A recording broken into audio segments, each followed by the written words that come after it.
glória e louvores. Levantemos nossas mãos, te adoramos, ó Senhor, digno és de glória e louvores.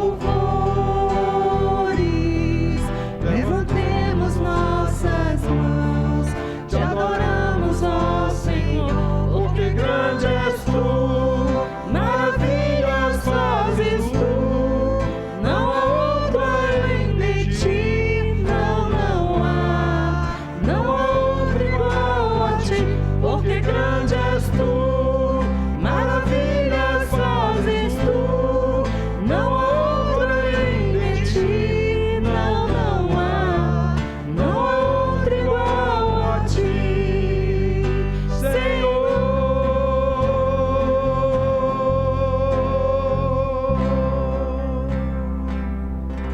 Aleluia. O outro é Cordeiro Santo de Deus. É no mesmo tom, é? Te exaltamos, ó Cordeiro Santo de Deus,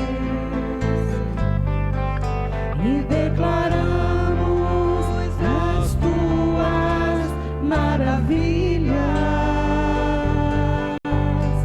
Teu Espírito se manifestará nesse dia, trazendo vitória às nossas vidas.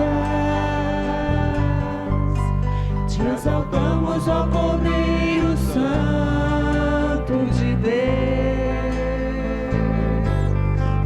e declaramos as tuas maravilhas.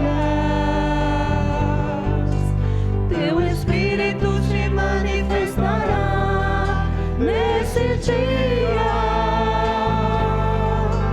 trazendo vitória às nossas vidas. Quem tentará contra o braço forte do Senhor? Quem impedirá o seu agir? Quem poderá nos resistir? Se a palavra de vitória já foi liberada a nós, se a palavra de vitória já foi liberada a nós, quem tentará contra o braço forte do Senhor? Quem impedirá o seu agir? Quem poderá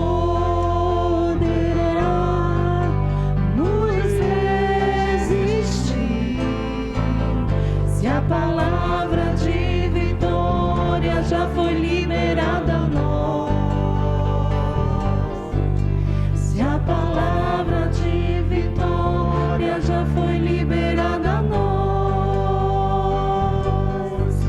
se a palavra de vitória já foi liberada a nós.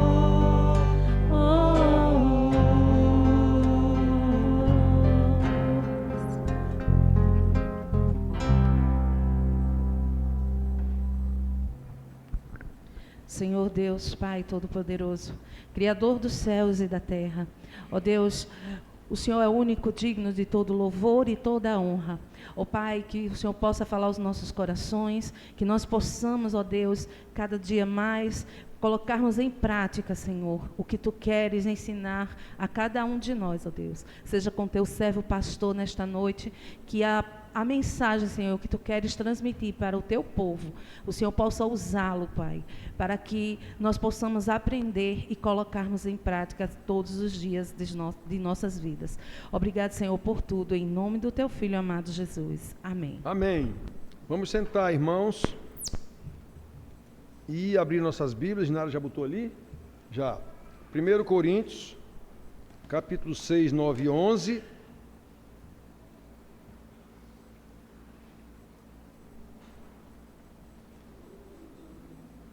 No domingo passado nós vimos sobre a palavra, o consolo da palavra nas tribulações.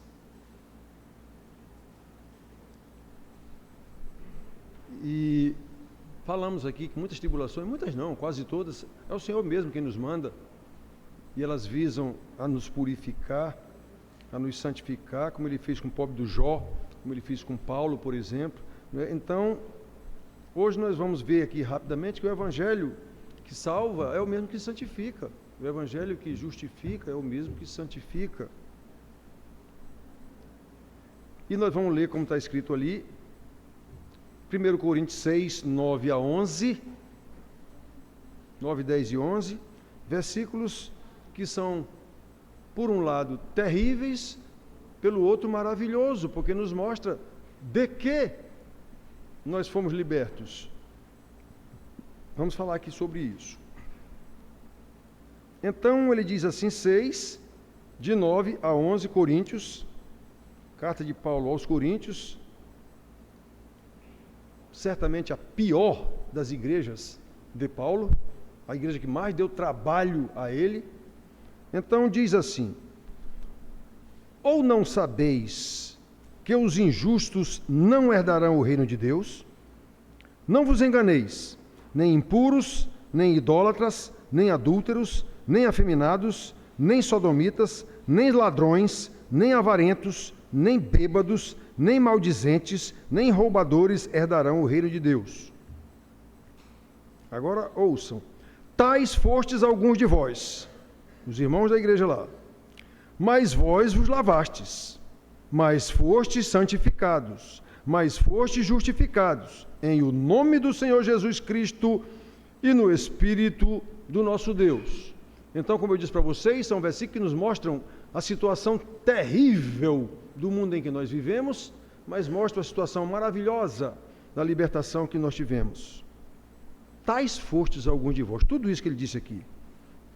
Tudo isso aqui. Impuros, idólatras, adúlteros, afeminados, sodomitas, ladrões, avarentos, bêbados, maldizentes, roubadores. Tudo isso, alguns de vocês da igreja de Corinto lá, vocês foram. Mas vocês foram salvos, vocês foram justificados, vocês foram lavados, santificados. Então nós vamos ver aqui, irmãos, isso aqui foi escrito para uma igreja. Em todo o ensino de Paulo, nós vemos uma exaustiva explicação do apóstolo sobre a doutrina da salvação. Ele dizendo o que foi que aconteceu, quem nós éramos, como foi que veio essa salvação pela graça mediante a fé. Ele explica isso em quase todas as cartas. E agora, uma vez salvos, como é que a gente tem que viver santificados e se santificando para o dia do Senhor. Todas as cartas só tratam disso. Mas nós podemos perceber uma espécie de angústia no apóstolo. Eu percebo essa angústia. Por essa igreja aqui, inclusive, ele sofreu muito. Essa igreja o desrespeitou. Não o considerava apóstolo, e foi ele que fundou a igreja. E a angústia do apóstolo era por saber que aqueles irmãos aos quais ele escreveu, todos eles, os romanos, efésios, todos eles, dá para perceber, eles não alcançaram a profundidade do ensino do apóstolo. E isso era demonstrado na conduta daqueles irmãos, pelas cartas que ele escreveu. Esta é a causa da admoestação, que é chamar a atenção para o que está errado, e a exortação, que é o encorajamento para fazer o certo, que o apóstolo fazia, para que os salvos entendam que já não são mais os mesmos. Um salvo não é mais a mesma pessoa, como está escrito em Coríntios, a gente vai ver aqui, 2 Coríntios 5,17, de vez em quando eu lembro, vocês não são mais os mesmos, vocês são novas criaturas. As coisas velhas para trás ficaram. Então, esse pequeno trecho da carta de Coríntios, aqui, pode nos dar a dimensão da iniquidade em que aquele povo viveu, na cidade em que eles viviam lá. Afinal de contas, a igreja nasceu e passou a existir naquele contexto cultural, idólatra, corrupto e extremamente imoral. Os coríntios, imoral, prostituído, chegou a virar um verbo, corintianizar. Isso queria dizer se meter na bagaceira, como a gente diz aqui na Paraíba. Isso queria dizer cair na bagaceira da prostituição, da corrupção, do que fosse, se corintianizar. Então, irmãos, Paulo explica que a esses irmãos que viviam ali, nasceram e se criaram naquela cultura, agora são crentes, salvos numa igreja, eles não podem mais viver daquele, vocês até foram desse jeito. É isso que ele está dizendo, mas agora vocês foram lavados, se é que foram. E ele diz isso na carta também. Já disse, na segunda carta, de vez em quando eu lembro aqui, 2 Coríntios 5,17, ele diz isso. Vocês agora são nova criatura. Aquele que está em Cristo, Romano, 2 Coríntios 5,17. Aquele que está em Cristo, nova criatura é, ou é nova criatura, ou nova criação. Quer dizer, ele nasceu de novo. Ele nasceu de novo, no Espírito ele nasceu de novo. Hoje de manhã eu falei para os meninos lá, olhe, o salvo nasce 2 vezes e só morre uma. O salvo nasce 2 vezes e só morre uma, não é? Ele nasce da mamãe e do papai, depois nasce do Espírito na conversão e morre uma quando ele vai para o caixão. A vida eterna já está garantida. Ele não nasce de novo para a vida eterna, não. Ele já nasceu quando foi salvo. Já o ímpio nasce uma vez só e morre 2. Ele nasce uma quando nasce do papai e da mamãe, morre a morte espiritual, porque já é um pecador, já nasce nesse contexto, morre no caixão, quando ele vai para o caixão, e morre a segunda morte quando for para o inferno, na morte eterna, na vida eterna, na morte, na verdade. Então, observe, o crente, ele nasce 2 vezes e só morre uma. Ele nasce do papai e da mamãe, nasce do Espírito para a vida eterna e morre quando morre no caixão dele ali. A vida eterna, ele já nasceu e não vai nascer de novo, não. Deus só vai restituir o corpo para quando Jesus vier buscar. E o ímpio nasce uma vez só, quando nasce do papai e da mamãe, e morre 2.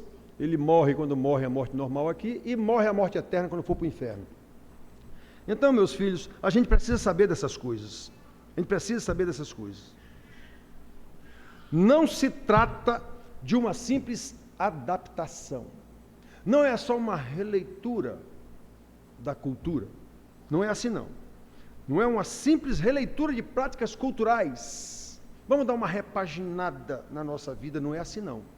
É nova vida. Aquele que está em Cristo é nova criatura ou nova criação. Não é repaginada. É por isso que eu e com Alex, a gente conversa às vezes sobre louvor.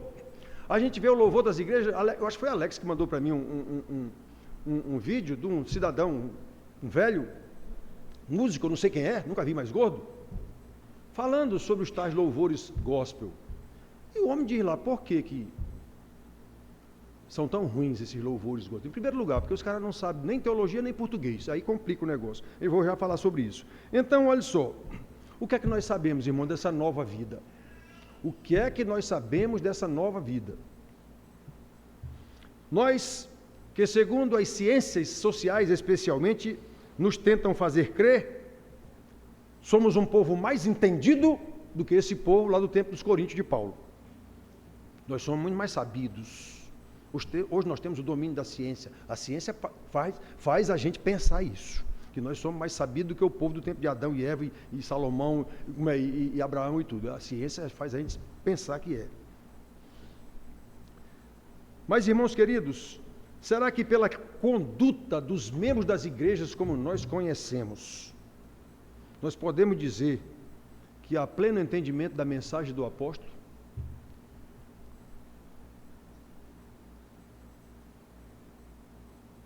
Há pleno entendimento das mensagens do apóstolo para a necessidade de vivermos uma vida nova em Cristo Jesus, considerando as práticas culturais e religiosas das igrejas da nossa época.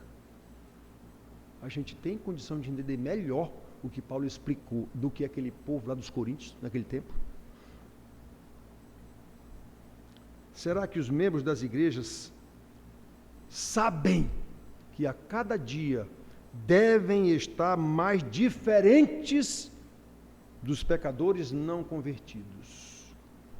E sabem que devem estar cada dia mais parecidos com Jesus, como é o ensinamento do apóstolo aqui em todas as suas cartas? Era isso que ele estava tentando dizer, ensinar para os coríntios daquela época, eles não entendiam não, pode ter certeza que eles não entenderam não. Pouquíssimos ali naquelas igrejas entenderam isso, que nem hoje, do mesmo jeito, pouquíssimos, acha que basta vir para a igreja de domingo, está resolvido. Será, irmãos, que os membros das igrejas de hoje, como nós conhecemos, sabem que precisam estar cada dia mais distantes do mundo em que vivemos, mesmo vivendo nele, porque estaremos a cada dia mais próximos da morada celestial? Os irmãos da igreja de hoje anelam esse encontro com Jesus ou todos morrem de medo da morte?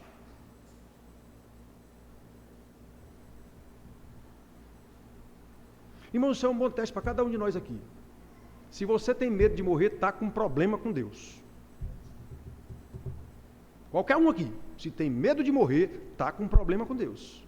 Está complicado para você se encontrar com Deus, porque a morte é exatamente isso, se encontrar com Deus. A lição dos meninos que eu comecei hoje, nós vamos tratar essas lições, esse trimestre inteiro, da morte. Com esses meninos que pensam que não morrem, só quem morre é velho. Todo jovem nem pensa na morte, porque só quem morre é velho. Na cabeça dele é assim que funciona. Então, irmãos, prestem atenção. Os irmãos das igrejas de hoje, os daqui, sabem que a cada dia tem que estar mais distantes desse mundo que jaz no maligno e que tem que estar cada dia mais próximo da morada celestial? Cada um responda. Um bom exemplo a ser observado nas igrejas, irmãos, está na liderança, da qual eu faço parte. São os pastores, pregadores, são os líderes da área de música, aqueles que de forma equivocada são chamados de ministros da palavra ou ministros do louvor nas igrejas. Totalmente equivocado. Qual é a diferença entre pastores espetaculosos com suas pregações maravilhosas e os palestrantes sofistas de autoajuda? Um palanque dizendo que você consegue tudo, você não sei, basta você querer, você não sei o quê, tudo vai dar certo. Tudo. Qual é a diferença? Qual é a diferença entre os cantores e compositores gospel, como o homem que Alex me mandou, e músicos e cantores e compositores seculares? Qual é a diferença? Há músicas gospel, inclusive, eu de vez em quando escuto e não gosto de escutar.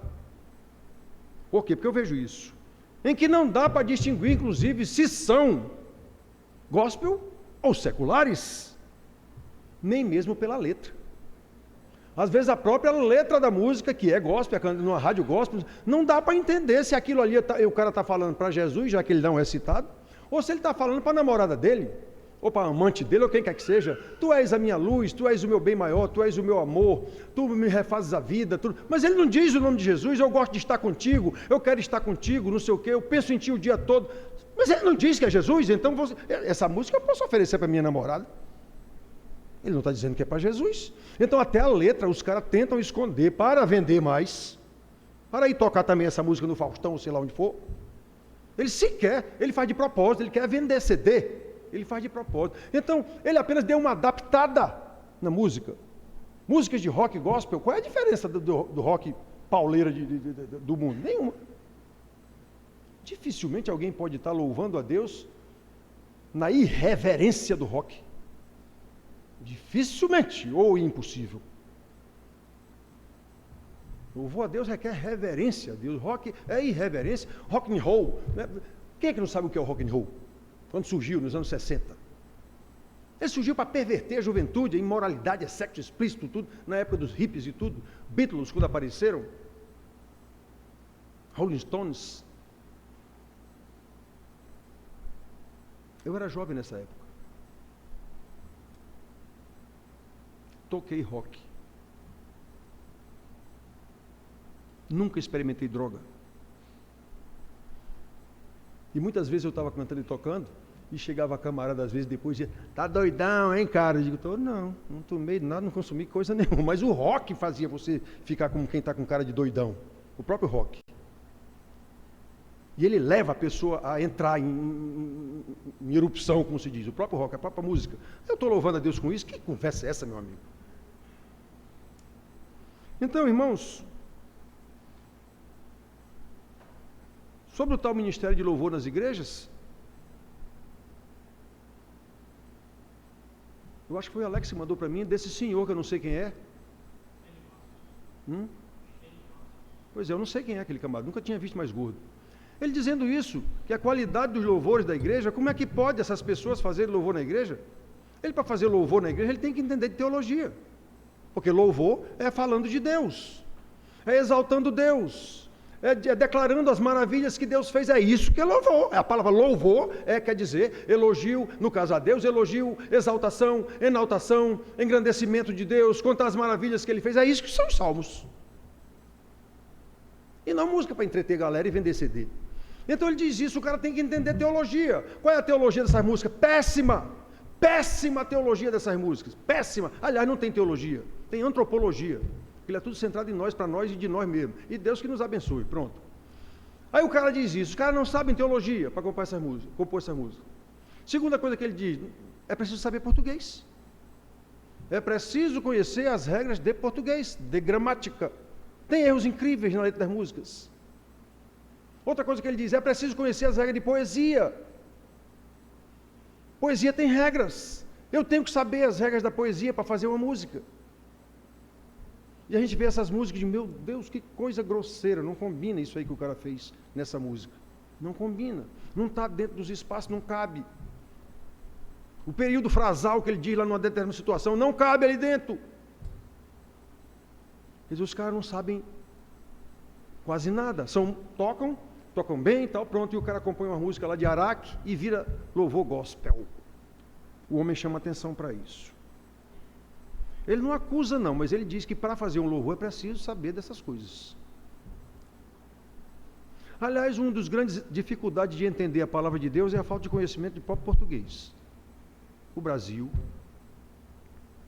Meus filhos, eu vi uma matéria no meu Jornal da Ciência que eu leio todo dia, que essa uma dessas últimas provas que houve aí, eu acho que é ENAD o nome, uma prova que testa os próprios graduados já.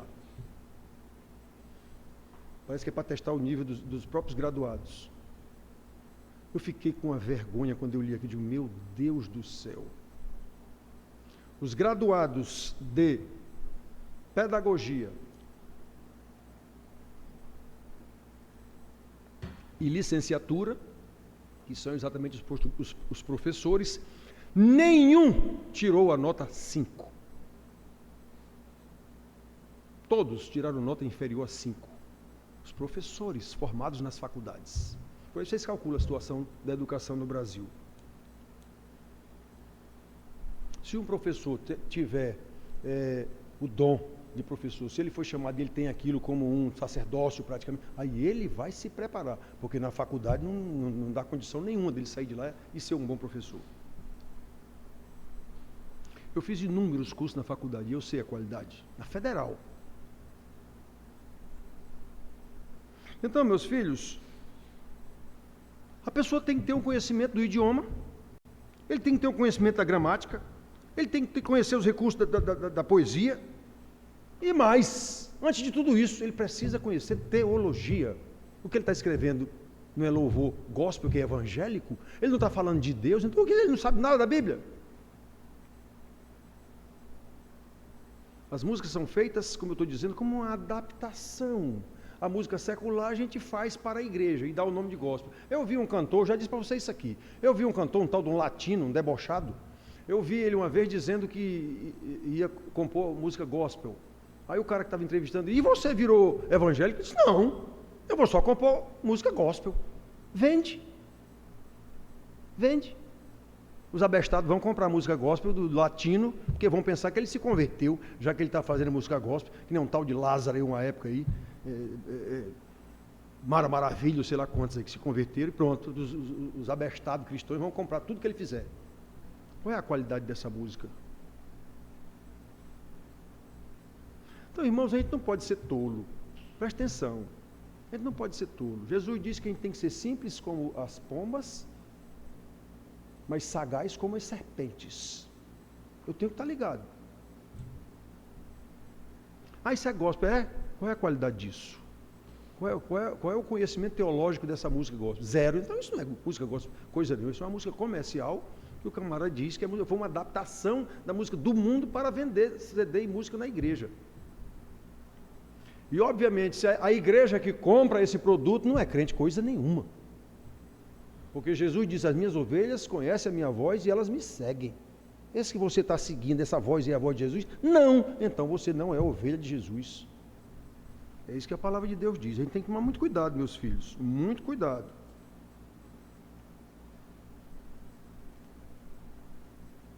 Muito bem. Então, olhem só, meus filhos.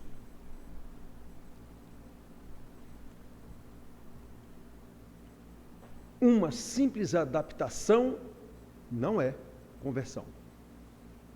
Se eu apenas me adaptei a uma igreja, porque eu participei de algum evento, aí achei bacana aquela igreja por causa daquele evento, encontro não sei de quê. Eu achei bacana, gostei da turma, fiz amizade com algumas pessoas lá, eu vou para a sua igreja agora. Vira membro da igreja, pode virar até pastor com o tempo. Essa pessoa não é convertida. Houve uma adaptação de vida do mundo para uma denominação que ele chama lá de presbiteriana, ou o que for, batista, sei lá o que for. Houve uma adaptação de vida. Ele não é convertido, ele não é nova criatura. Então, nesse pequeno trecho lido, irmãos, como em muitos outros, vemos uma lista de pecados que imaginamos que são estranhos a nós. Nós não temos nada disso. Mas que são tão comuns no meio social em que vivemos, como era naquele tempo lá de Paulo. Versículos 9 e 10. Ou não sabeis? Essa pergunta quer dizer, vocês sabem disso. Essa pergunta, ou não sabeis, é uma pergunta retórica que quer dizer, vocês sabem disso. Que os injustos não herdarão o reino de Deus, vocês sabem disso. Não vos enganeis, não façam de conta que não sabem. Nem impuros, nem idólatras, nem adúlteros, nem efeminados, nem sodomitas. Para quem não sabe, sodomita é o sexo de homem com homem. Sodomitas, nem ladrões, nem avarentos, nem bêbados, nem maldizentes, nem roubadores. Nenhum desses herdará o reino dos céus. Por isso o apóstolo chama a atenção para que não nos enganemos. Ele diz aqui, não vos enganeis. Não vos enganeis. Não nos enganemos por um mal que pode nos contaminar pela convivência social. Como é o meu namoro hoje? Eu sou crente. Como é o meu namoro hoje? É igual ao meu namoro do tempo antes que eu era crente? Como são os meus negócios hoje? São do mesmo jeito do tempo que eu não era crente, inclusive as pessoas com as quais eu negocio são as mesmas, nos mesmos moldes. Como é o meu casamento? Continua do mesmo jeito como eu era, com pequenas mudanças, uma adaptação apenas de quando eu não era crente. Como é que eu crio meus filhos? Do mesmo jeito, com alguma... Agora somos crentes, crachá, bote um crachá aí, nós somos crentes agora. Irmãos, isso é muito sério. A igreja não trata disso, seriamente. A igreja só diz que Deus vai abençoar todo mundo. E é mentira. E é mentira. Então prestem muita atenção, meus filhos. Esse é o grande engano. Esses pecados estão todos no nosso meio, no meio da cultura em que nós vivemos, e nós achamos, porque agora viramos crente, estamos fora disso. Estamos não. Não estamos. Nós estamos convivendo com as mesmas pessoas, os mesmos negócios e tudo. Eu só tenho que saber. Agora eu vou mostrar a essas pessoas como é que um crente... Eu namorava de um jeito, até a minha namorada, por exemplo, que vem querer... Peraí, eu agora sou crente. Eu agora sei como é que... Vai perder a namorada, se for o caso. Ou a namorada, ou o namorado. Ou o marido, ou a mulher, dependendo. Jesus disse isso.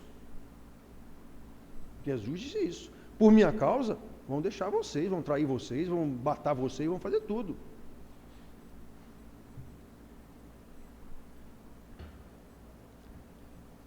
É por isso, irmãos, que o apóstolo Paulo chama: não vos enganeis. Aqui nessa mesma carta, mais na frente, ele diz isso: não vos enganeis, as más conversações corrompem os bons costumes. Quais são os programas de televisão que você assiste? São os mesmos que você assistia quando não era crente? Você sente prazer em assistir esses programas de fofoca, de fuleiragem, como eu chamo aqui, uma palavra aqui da Paraíba que eu adoro, fuleiragem. Você continua gostando de assistir isso do mesmo jeito e tal e tal. Continua deixando de vir para a igreja, o programa por causa de um jogo de futebol, ou seja lá o que for. Continua. Então, coleguinha, não houve um novo nascimento, não é uma nova criatura. Houve apenas uma adaptação. E ninguém entra no céu adaptado. Ou é nova criatura, ou está fora. Não vos enganeis, as más conversações corrompem os bons costumes. Ele diz nessa carta aqui, mais na frente, 15:33. Então, irmãos queridos, como nós sabemos pela história geral e pela Bíblia, Corinto era uma cidade totalmente pervertida. Ela tinha 2 portos.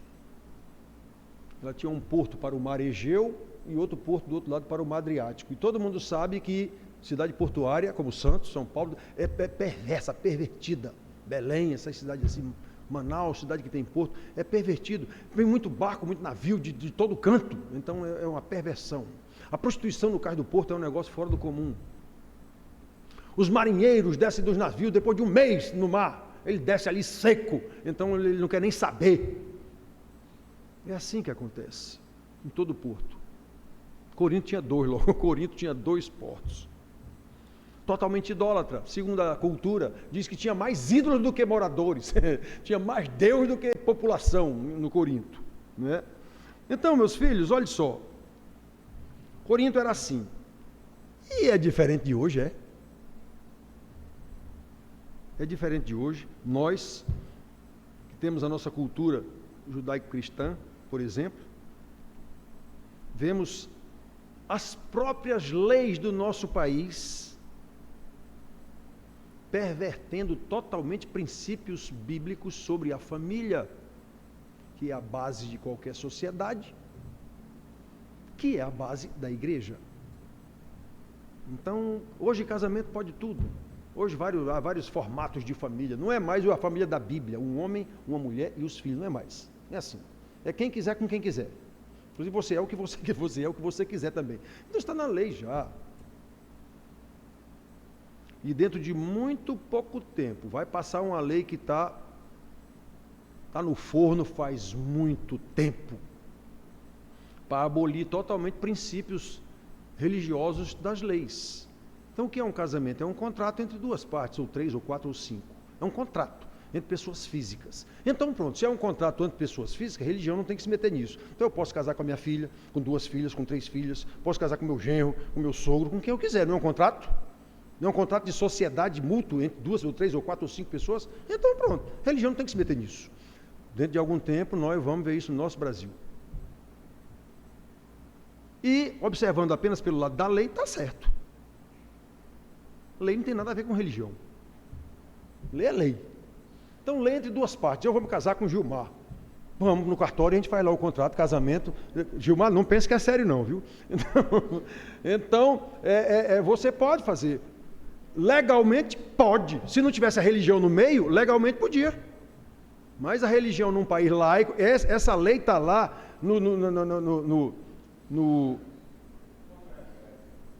já está debaixo de monturo, fogo de monturo. Ela está lá faz tempo. Exatamente porque nós somos um país laico desde a Comissão de 88. País laico não tem religião. Então pronto, a lei não pode ter religião também, mas nossas leis são muito judaico-cristãs ainda, porque nós éramos um país católico, lembram? A nossa Constituição era uma Constituição católica. Aí depois da Constituição de 88, que virou uma Constituição num país laico, mas conserva os valores ainda religiosos da Igreja Católica. Vá botar numa repartição Banco do Brasil, que eu fui gerente, cadê o Alberto? Ali, Alberto. Vamos botar na nossa repartição Banco do Brasil, que a gente trabalhava lá, uma imagem lá de Xangô, não sei o quê. Ia dar confusão maior do mundo. Mas o crucifixo tem. E ninguém acha ruim. Se você botar lá uma Maria ou sei lá quem, ninguém acha ruim. Porque o Brasil é um país católico. Vai botar lá um Xangô, um demônio, sei lá o quê, um capeta com chifre. Vai a população, todos os clientes, tudinho. Que é isso? Que negócio é isso? Vai todo mundo estrilar. E não era para estrilar. A religião do gerente lá, não sei o que, é satanismo. Ele botasse Satanás na parede da sala dele lá, todo mundo ia criar caso. Então nós temos a cultura religiosa católica ainda na cultura. Mesmo os protestantes também têm. Então, irmãos, essa lei, feito fogo de monturo, está no Congresso faz muito tempo, muitos anos. E mais dia, menos dia ela passa. Como eu disse para vocês, presta atenção, não sou a favor não, estou só dizendo, considerando lei como lei, está certo. Se é uma lei entre duas pessoas colocaram a vontade deles. Pronto. Não tem nada errado. Meus filhos, é por isso que Paulo adverte que nós temos que conviver sim. Ele não mandou ninguém sair de Corinto. Quem morava em Corinto, estava em Corinto. Vocês estão lembrados que ele fala das carnes, que todas elas eram sacrificadas a ídolos, toda a carne consumida em Corinto, que ia para os açougues. Como lá tinha divindade para tudo quanto é habitante, todo animal era sacrificado ao ídolo daquele habitante. Por exemplo, os magarefes, açougueiros, ele tinha a divindade deles. Então, todo animal que ia lá para o matadouro lá, ele antes era sacrificado a essa divindade dele. Aí os coríntios crentes diziam, e agora? A gente não pode comer essas carnes. Paulo disse, que não pode o quê, rapaz? Se essa divindade não é nada, imagine a carne sacrificada. Agora, por causa daqueles que são fracos na fé, evitem. Então Corinto era assim, ele não mandou ninguém sair de Corinto, ele mandou apenas observar, vocês agora, vocês estão ainda nessa cultura, mas agora vocês são nova criatura. Tais fostes alguns de vós, mas vos lavastes, mas fostes santificados, mas fostes justificados em o nome do Senhor Jesus e no Espírito do nosso Deus. Então vocês vão ter que saber viver assim agora, mesmo nesse mundo que vocês estão. É isso, meus filhos, é isso. Agora prestem atenção. Prestem atenção. Nós precisamos conviver com esse mundo sem nos contaminar. Nós já fomos tirados desse meio. E é por isso que Paulo adverte aos irmãos de uma igreja. Ao relacionar vários pecados sociais daquela época, vocês viveram nisso aí. Mas agora ele encoraja os irmãos, reafirmando a sua condição de salvo, como eu disse agora, e vocês foram desse jeito aí, agora não. Agora vocês foram santificados, justificados, lavados, purificados no Espírito de Deus em Cristo Jesus. Aí, irmãos, eu quero chamar a atenção. Foi Paulo o fundador dessa igreja. Foi Paulo o discipulador dessa igreja por 1 ano e meio. E agora o mesmo Paulo, algum tempo depois, alguns anos depois, soube de como era que estava esse pessoal na igreja. A própria Bíblia aqui diz que havia um cara na igreja que com certeza era um dos poderosos da igreja, que possuía a mulher do próprio pai. Todo mundo sabia.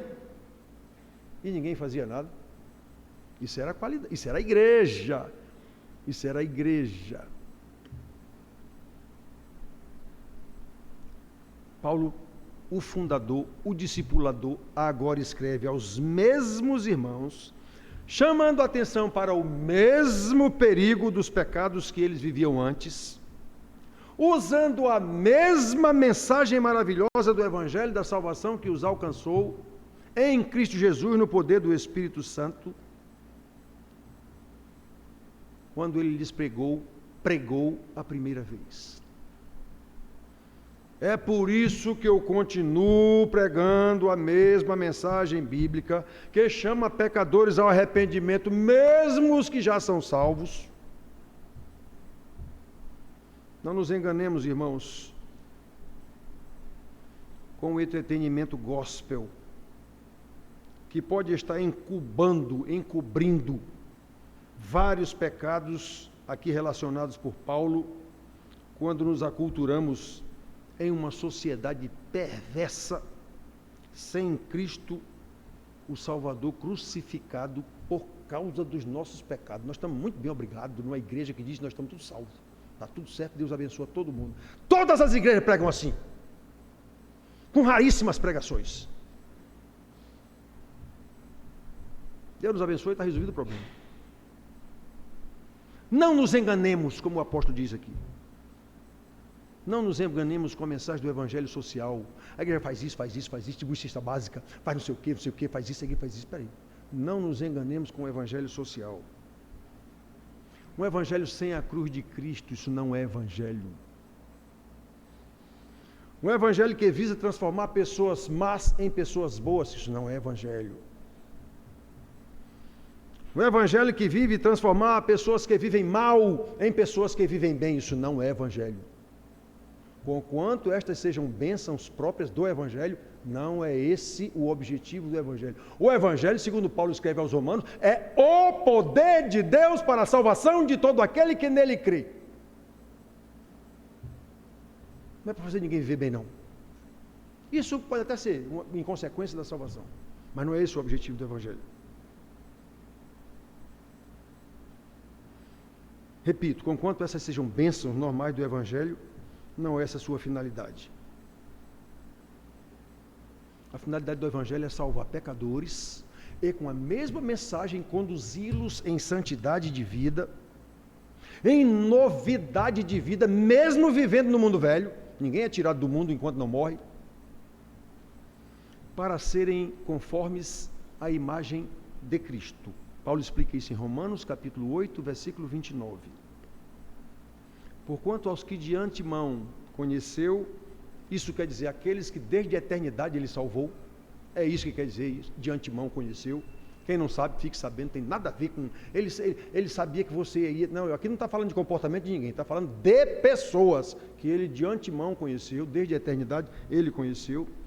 Ele também predestinou para serem conformes à imagem de seu Filho, a fim de que ele seja o primogênito entre muitos irmãos.